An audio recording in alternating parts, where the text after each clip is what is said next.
Hello! আজকে তোমাদের জন্য অন্য একটা রেসিপি ভিডিও নিয়ে আমি চলে এলাম। তো অনেক দিন ধরে রেসিপি ভিডিও পোস্ট করা হচ্ছে না, 2 দিন ধরে। তো আমি রেসিপি ভিডিও করা হচ্ছিল না, তাই জন্য আর তোমাদেরকে সাথে আমি রেসিপি ভিডিও শেয়ার করতে পারছিলাম না। তো চলো দেখি আজকে কি রেসিপি ভিডিও আমি তোমাদের সাথে শেয়ার করতে চলেছি। তো আজকে আমার চ্যানেলে যারা এই ভিডিওটা দেখছেন তাদেরকে স্বাগত জানাই আমার চ্যানেলে। তো তারা দেখুন, আর যদি ভালো লাগে সেটা জানাবেন। তো আজকের ভিডিওটা তাহলে শুরু করছি। আচ্ছা, তো আজকের রেসিপি ভিডিওতে আমি তোমাদের দেখাতে চলেছি এঁচোড়ের কোপ্তা কারি। তো চলো শুরু করা যাক আজকের রেসিপি ভিডিও। ফার্স্টেই আমি তোমাদের যেটা দেখালাম, তো এঁচোড়টাকে আমি সেদ্ধ করে নিয়েছিলাম আর ছোটো ছোটো করে আলুর টুকরো কেটে নিয়েছিলাম। আচ্ছা, এঁচোড় আর আলুটাকে ভালো করে সেদ্ধ করে নিতে হবে। অবশ্যই কিন্তু এঁচোড়টাকে কিন্তু সিটি দিতে হবে, ঠিক আছে? এঁচোড়টাকে মিনিমাম কয়েকটা সিটি দিয়ে নামিয়ে নিতে হবে। দিয়ে এঁচোড় আর আলুটাকে ভালো করে সেদ্ধ করে নিতে হবে। এঁচোড় আর আলুটাকে সেদ্ধটা করে নিলে, নাহলে না আমি যে কোপ্তাটা চটকাবো তখন যদি হালকা যদি শক্ত থাকে বা হালকা যদি কাঁচা থাকে, তাহলে কিন্তু কোপ্তাটা ভেঙে যেতে পারে। আর অবশ্যই কিন্তু কোপ্তাতে একটা আলু মাস্ট, নাহলে বাইন্ডিংটা ঠিকঠাক হবে না। তো ফার্স্টে আমি ওটা সেদ্ধ করে নিয়ে ওটাকে আমি তুলে রাখলাম।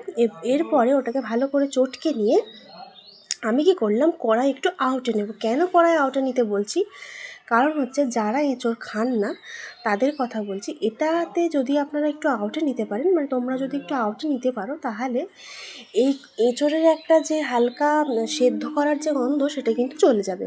তো ফার্স্টে কী করতে হবে, কড়াই অল্প একটু তেল দিয়ে আর অল্প একটু ভাজা মশলা দিতে হবে। ভাজা মশলা আশা করি তোমরা সবাই করতে জানো। তোমাদের যদি মনে হয় ভাজা মশলা রেসিপি চাই, তো পরে একদিন বলো, আমি দিয়ে দেবো। তো ভাজা মশলাটা অল্প তেলে দিয়ে এঁচোড় আর আলু যে সেদ্ধ করে আমি চটকে রেখেছিলাম, ওটাকে আমি দিয়ে দেবো। দিয়ে প্রায় খুব বেশি না হলে 3 থেকে 4 মিনিট ওটা একটু হালকা সিমে আছে কিন্তু নাড়বে। অবশ্যই কখনো কিন্তু হাই আঁচ করবে না, সিমে আছে নাড়বে। এরপরে নাড়া হয়ে গেলে 5 মিনিট পরে তুলে নেবে। আচ্ছা, তুলে নেওয়ার পরে এতে আমরা দেবো একটু বেসন। বেশি কিন্তু বেসন দেবে না, তাহলে এঁচোড়ের যে টেক্সচারটা, তাহলে কিন্তু বাইরের কোটিংটা যদি শক্ত হয়ে যায়, তাহলে কিন্তু খেতে ভালো লাগবে না।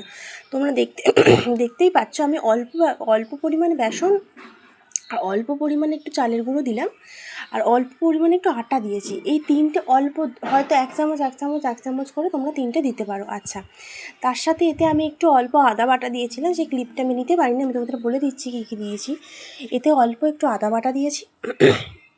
আচ্ছা, আর যে ভাজা মশলার গুঁড়োটা দিয়ে নেড়েছিলাম, অল্প ভাজা মশলা এতেও দিয়েছি, আর একটু নুন আর একটু চিনি দিয়ে এটাকে ভালো করে মেখে নিয়ে কোপ্তার আকারে গড়ে নিতে হবে। আচ্ছা, এটাকে মাখার সময় ভালো করে তোমরা দেখবে যে এই যে কোপ্তার আকারে যে গড়ছো, ভেতরটার মানে টাফ আছে কিনা। কারণ এক সময় এঁচোড়ের যদি মাখাটাই পাতলা হয়ে যায়, তাহলে কিন্তু তুমি যখন তুলতে যাবে তখন কিন্তু ভেঙে যাবে।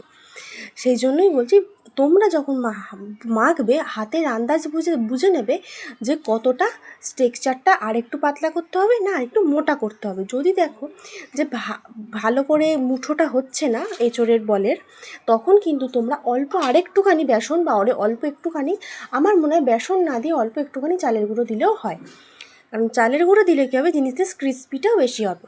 ওকে, তো চলো এখানে দেখতে পাচ্ছি আমি বড়াগুলোকে, তারপরে গ্যাসের আঁচটাকে একটু জোরে করে তেলটা গরম করে নিয়েছিলাম। তো তেলটা গরম করে নেওয়ার পর আমি কোপ্তাগুলোকে তেলে ছেড়ে দিয়েছি। কোপ্তাগুলোকে তেলে ছেড়ে দেওয়ার পর তেলটা তো হয়ে গেল।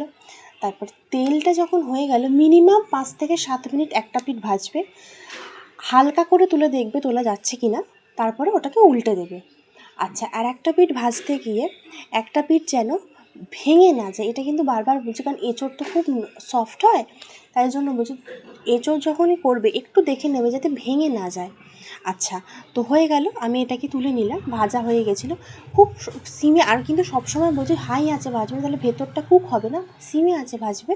তাহলে 5 থেকে 7 মিনিট যদি সিমে আঁচে তোমরা ভাজো, তাহলে মোটামুটি কুক হয়ে যাবে। ও হ্যাঁ, আমি একটা পয়েন্ট মিস করে গেছি, আমি খুব সম্ভবত মনে হয় বলতে ভুলে গেছি, আমি বাইন্ডিংটা অল্প একটু নুন দিয়েছিলাম কিনা, বলেছিলাম কিনা আমার মনে নেই, বাট আমি দিয়েছিলাম। ওকে, চলো এরপরে আমি এর তরকারিটা করে নেবো। তো এর তরকারিটা করার জন্য আমাদেরকে কী করতে হবে, তরকারিটা করার জন্য আমাদেরকে ফার্স্টে কড়াই তেল দিতে হবে। তেলে অল্প পরিমাণে একটু হিং দেবে, হিং দিলে কী হবে, ফ্লেভারটা খুব সুন্দর আসবে। তোমরা যদি কখনো ডালনা হিং না খেয়ে থাকো, একটু দিয়ে দেখো, খুব ভালো খেতে হয়। মানে আমার কথা শুনে খেতে হবে বলছি না, মানে দিতে হবে বলছি না, কিন্তু আমার পার্সোনাল চয়েস খেতে ভালো হয়। তোমরা পারলে একবার দিয়ে দেখতেই পারো, অল্প পরিমাণে, বেশি কিন্তু দেবে না। তেলে অল্প পরিমাণে হিংটা দেবে, খেতে টেস্টটা বেশি হয়। ওকে, তো এই অল্প একটুখানি হিং দিয়ে তেলে আমি আলুটা দিয়ে দিয়েছিলাম। তো আলুটা দিয়ে দেওয়ার পরে আলুটা ভালো করে যখন ভাজা হয়ে আসবে, তখন আমি ওতে দিয়েছিলাম আদা বাটা, টমেটো বাটা, অল্প জিরে গুঁড়ো, অল্প ধনে গুঁড়ো, নুন, হলুদ গুঁড়ো, চিনি, ঠিক আছে, দিয়ে আমি কিন্তু এটাতে দিয়ে দিয়েছিলাম। দিয়ে এটাকে মিনিমাম 5 থেকে 7 মিনিট মতন কষাতে হবে। মশলাপাতি দেওয়ার পরে সিমে আছে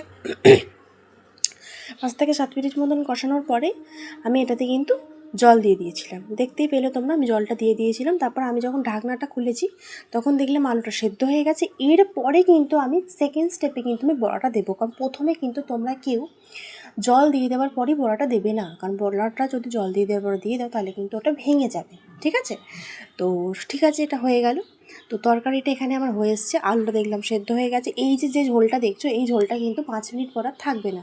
তোমরা হয়তো ভাবছো তরকারিটাতে ঝোল কেন, যেহেতু আমি বড়াটা দিয়েছি সেহেতু একটু হালকা হালকা ঝোল রেখেছি। তো আজকের ভিডিওটা এই পর্যন্তই রইলো। এঁচোড়ের কোপ্তাকারি রেসিপি তোমাদের কেমন লাগলো অবশ্যই জানিও। এর শেষ লুকটা আমি লাস্টে দিয়ে দিলাম, ফাইনাল লুকটা। তো আজকের ভিডিওটা এই পর্যন্তই। ভিডিওটা যদি ভালো লাগে তাহলে লাইক করো, কমেন্ট করো, সাবস্ক্রাইব করো। আজকের মতন টাটা।